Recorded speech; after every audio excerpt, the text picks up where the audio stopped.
Is it true that our brain doesn't have any memory? Yes, don't be surprised. Let us know it clearly.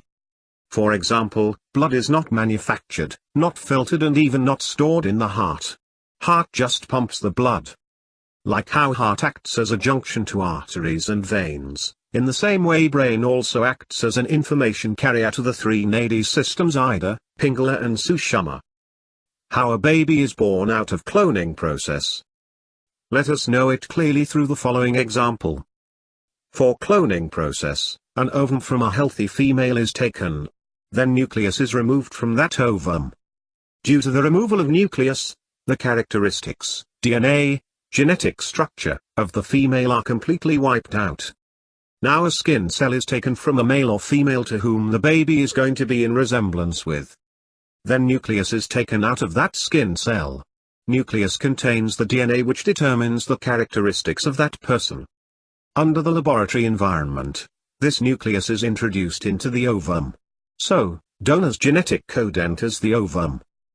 It will be preserved in the laboratory until cell division happens and an embryo is formed. Later, it is introduced into uterus of any woman. The baby being born will have the characteristics of the one who donated the skin cell. We didn't gather either sperm cell or brain cell. It is just skin cell. Is it making more sense now? Let us see more and more clearly. The life cell in this physical body contains entire history of universe. In human genes, DNA, history of this universe is stored in its totality. Every cell in us, which is containing a great history, has always been expressing our entire character.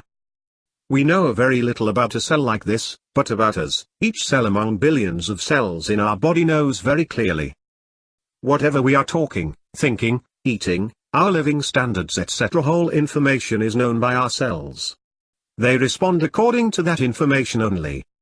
If we live according to the laws of nature, then our cells also respond according to those laws.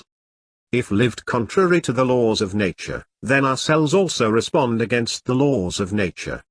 Even though we don't care about our cells, they always care about what we are doing and respond accordingly. Another surprising thing is, in the evolution of souls starting from the form of mineral to a tree, then to a bird, then an animal state and then present human being life, going towards the ultimate end goal of superhuman state, this whole process requires many reincarnations of life to gain the experiences required to reach goal.